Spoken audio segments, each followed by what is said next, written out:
Hello students and welcome to my YouTube channel जिसका नाम है थ्योरी अड्डा ऑफ कॉमर्स। ठीक है, तो आज हम लोग इंडियन इकोनॉमी पढ़ेंगे बच्चों। कौन सी इकोनॉमी? Indian economy. ठीक है, इससे पहले मैंने मैक्रो इकोनॉमिक्स का एक चैप्टर कंप्लीट करवा दिया था और जिसका नाम था बैलेंस ऑफ पेमेंट। ठीक है, तो मैं एक चैप्टर मैक्रो इकोनॉमिक्स का then one chapter of Indian economy ऐसे चलते जाएंगे। तो टाइम भी वेस्ट नहीं करते और अपना चैप्टर को कंटिन्यू करते हैं।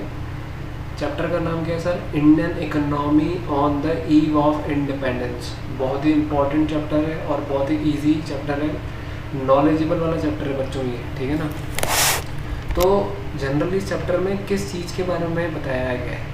तो बच्चों यहाँ ये ईव ऑफ द इंडिपेंडेंस क्या होता है? ईव यानी कोई दिन आने से पहले का दिन, मतलब यानी इंडिपेंडेंस से पहले इंडिया की क्या सिचुएशन थी, इंडिया में किसने राज किया बिफोर 1947, क्या पोजीशन थी हमारी इंडियन इकोनॉमी की, क्या पोजीशन थी। That is Indian economy on the eve of independence. Independence से जो भी टाइम पहले था उसके बारे में बताया गया यहाँ पर। ठीक है, तो मैं कुछ बेसिक चीज़ें भी बताऊँगा, कुछ डेट्स भी बताऊँगा। ठीक है ना। तो आपको सबसे पहले पता होना चाहिए कि ये ब्रिटिश रूल कब आया था हमारे देश में।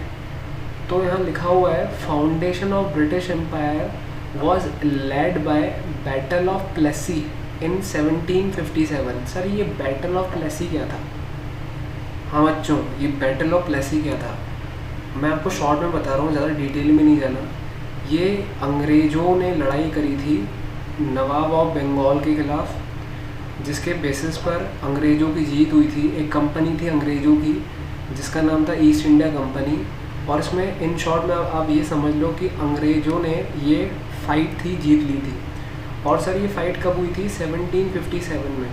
ठीक है ना, तो कंफ्यूज नहीं होना। तब से ब्रिटिश एम्पायर ने इंडिया में अपना राज जमाना क्या किया, स्टार्ट किया। ठीक है, अब यहाँ पर कुछ चीज़ें आई हैं कि what is the basic purpose of British rule. Sir अंग्रेज जो इंडिया में आए थे उनका मेन पर्पस क्या था, क्या करने आए थे एक्चुअल में वो? तो उसके 2 पॉइंट्स हैं। इसके कितने पॉइंट्स हैं बच्चों? सर 2 पॉइंट्स हैं। तो देख लेते हैं वो 2 पॉइंट्स कौन कौन से हैं। मैं इसको 2 मिनट रब कर देता हूँ। ठीक है,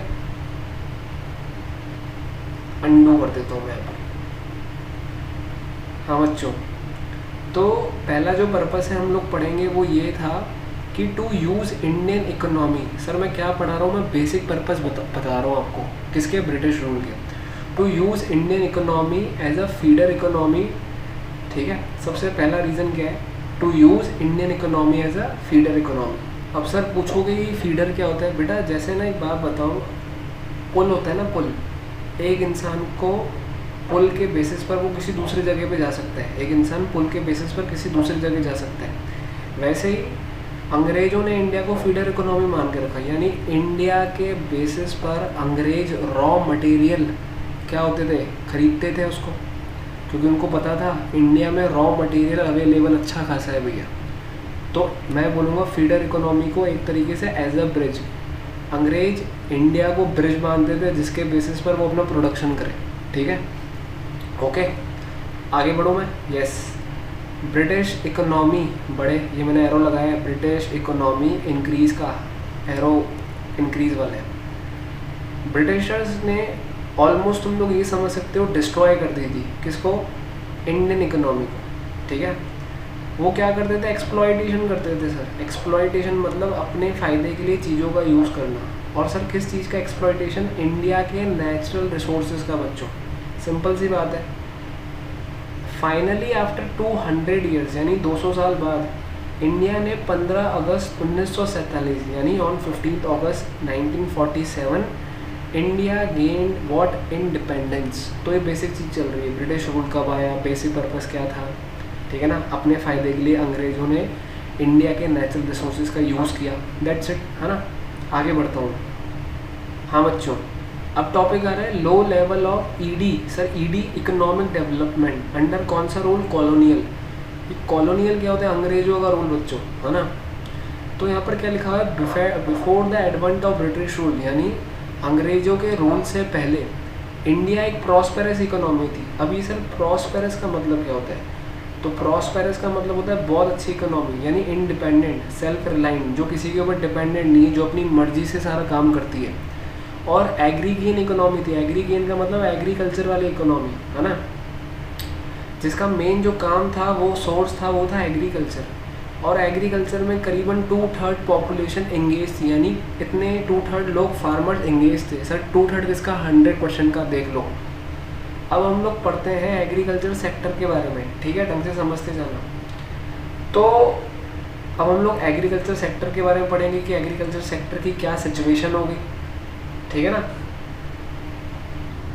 हाँ बच्चों, तो 85% जो लोग थे वो किसके ऊपर डिपेंडेंट थे? मतलब विलेजेस में रहते थे और एग्रीकल्चर के ऊपर डिपेंडेंट थे, ठीक है। ये थोड़ा सा कुछ पार्ट छुपा हुआ है, क्लियर नहीं है, लेकिन मैं आपको समझा देता हूँ ये क्या था। कि जो इंडिया में एग्रीकल्चर होता था, इंडिया में जो भी एग्रीकल्चर होता था, पहले तो इंडिया सेल्फ सफिशिएंट था, लेकिन कुछ बाद में प्रॉब्लम्स आई। आई रिपीट, पहले इंडिया सेल्फ सफिशिएंट था, लेकिन बाद में कुछ प्रॉब्लम्स आई। अब मैं वो प्रॉब्लम्स आपके साथ डिस्कस करूँगा। सर वो प्रॉब्लम्स क्या क्या थी, इन नीचे वाली चीज़ों को इग्नोर करो, बस इतना समझो कि एग्रीकल्चर जो इंडिया में पहले अच्छा होता था, इंडिया वॉज सेल्फ सफिशिएंट, लेकिन जब ब्रिटिश रूल आया तो उसके बाद से कुछ प्रॉब्लम्स स्टार्ट हुई। वो प्रॉब्लम्स मैं आपके साथ अभी डिस्कस करने वाला हूँ, ठीक है ना। हाँ बच्चों, तो मैं उन लोगों को बताऊँगा कि कौन कौन से मेन रीजंस थे जिसके कारण एग्रीकल्चर बहुत बैकवर्ड हो गया, स्टैग्नेट हो गया। स्टैग्नेट यानी पीछे हो गया, है ना। तो सबसे पहला जो पॉइंट आएगा वो है लैंड सेटलमेंट सिस्टम। कौन सा आएगा? Land settlement system. सर ये क्या होता है बेटा? पहले के टाइम पे एक सिस्टम चलता था जिसका नाम था ज़मींदारी सिस्टम, ठीक है। इस सिस्टम में जो भी प्रॉफिट था वो सारा ज़मींदारों को दिया जाता था, जिसको हम लोग बोलते थे लगान। लगान मूवी देखी आप लोगों ने? यस। और जो बेचारे खेती बाड़ी करते थे उनका इंटरेस्ट इग्नोर किया जाता था, इग्नोर किया जाता था, यानी ज़मींदारों को कोई मतलब नहीं है। जो भी पैसा चाहिए ज़मींदारों को वो सारा कल्टीवेटर से वो लेकर ही रहेंगे, एनी हाउ कुछ भी हो जाए, ठीक है। और डेट स्पेसिफाइड थी, ठीक है। सम वॉज फिक्स, सम यानी अमाउंट वॉज फिक्स्ड, ठीक है ना। And if that amount was not paid, I repeat, if the amount was not paid at the due date, time पर अगर पैसा नहीं दिया ज़मींदारों को, किसानों ने, देन फार्मर्स का जो राइट होता था ज़मीनों के ऊपर वो ख़त्म हो जाता था। तो पहला तो पॉइंट समझ में आ गया सर, लैंड सेटलमेंट सिस्टम, ठीक है। आगे बढ़ता हूँ। और जो ज़मींदार थे कॉलोनियल गवर्नमेंट में, वो उनको मतलब नहीं था, उनको अपने पैसों से मतलब था। अगर फार्मर बर्बाद हो रहा है तो होने दो भैया, ठीक है। दूसरा पॉइंट था कमर्शलाइजेशन। बेटा ये कमर्शलाइजेशन क्या होता है? बहुत सिंपल सा पॉइंट है। कमर्शलाइजेशन का मीन्स मतलब पूरा व्यापार करना, पूरा बिजनेस करना, ठीक है ना। जो भी प्रोडक्शन हो रहा है क्रॉप्स का, उसको मार्केट में सेल करना। पहले कमर्शलाइजेशन नहीं होता था, पहले खुद के गुजारे के लिए सारा काम किया जाता था। लेकिन आफ्टर द ब्रिटिश रूल के बाद अंग्रेज़ों ने पूरा सिस्टम कमर्शलाइजेशन कर दिया, व्यापार कर दिया, बिजनेस कर दिया। यानी ड्यूरिंग द ब्रिटिश रूल जो फार्मर्स थे पर गिवन, ये लिखा हुआ है सारा। तो कुल मिला के फार्मर्स की जो सिचुएशन थी वो ये थी बच्चों कि भाई उनकी सिचुएशन इम्प्रूव नहीं हो रही थी। फार्मर से ज़्यादा काम करवाया जा रहा था, उनको पहले फेक प्रोमिसेस किए गए, झूठे वादे किए गए कि उनको ज़्यादा पैसा दिया जाएगा, लेकिन ऐसा नहीं दिया जा रहा था। जो फूड क्रॉप्स का प्रोडक्शन था बच्चों वो कम हो गया और कैश क्रॉप्स का प्रोडक्शन क्या हो गया? बढ़ गया। समझ में आ रही बात? कैश क्रॉप्स यानी कमर्शियल क्रॉप्स, और these crops were used by British industries. Totally it was used by British industries for their own benefit, ठीक है। तो ब्रिटिश रूल का मेन पर्पस क्या था कि फूड क्रॉप से ब्रिटिशर्स ने कौन से क्रॉप स्टार्ट किए सर? Cash crops. कौन से बच्चों? कैश। तो पहला पॉइंट कौन सा हो गया सर? पहला पॉइंट हो गया आपने बताया लैंड सेटलमेंट सिस्टम, दूसरा बताया आपने कमर्शियलाइजेशन ऑफ एग्रीकल्चर। हम लोग पढ़ के आ रहे हैं स्टैग्नेशन पढ़ रहे हैं, किसका है? कि इंडियन एग्रीकल्चर का, कि इंडियन एग्रीकल्चर स्टैग्नेट यानी रुक क्यों गया था, ठीक है। तो बच्चों 2 पॉइंट और बचे। तीसरा पॉइंट है low level of productivity.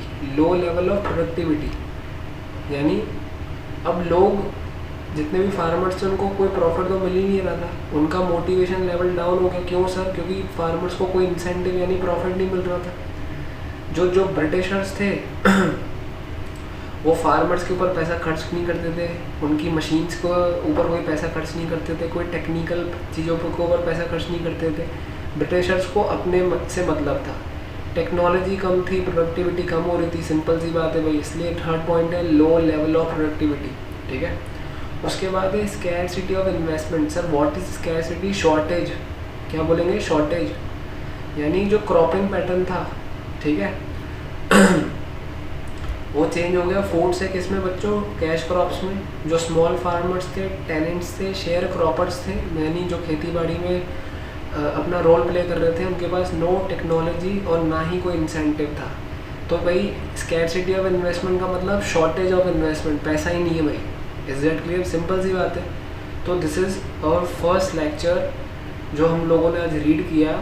Sir Indian economy on the eve of independence, मैंने आपको डेट्स बताई और एग्रीकल्चर के बारे में बताया कि एग्रीकल्चर लैक होता जा रहा था, पीछे होता जा रहा था। 4 पॉइंट्स बताए, तो एक बार आप उसको प्रॉपर तरीके से पढ़ना। और ये जो नोट्स मैंने लिखे हुए हैं इनको कॉपी में आप लोग उतार देना। और ये हम लोग करीबन 5 या 6 पार्ट होंगे इसके, तो अपन उसको पूरा कंप्लीट कर देंगे, ठीक है ना। तो कोई भी डाउट हो तो आप मुझसे पूछ सकते हो, और सब्सक्राइब करना चैनल को जो ये वीडियो देख रहे हैं, ठीक है। तो हम लोग ये फर्स्ट लेक्चर है, अब मैं सेकंड वीडियो कंटिन्यू करूँगा और नेक्स्ट टॉपिक में आपको क्लियर करूँगा इंडस्ट्रियल सेक्टर वाला, ठीक है बच्चों। काफ़ी है, थैंक यू।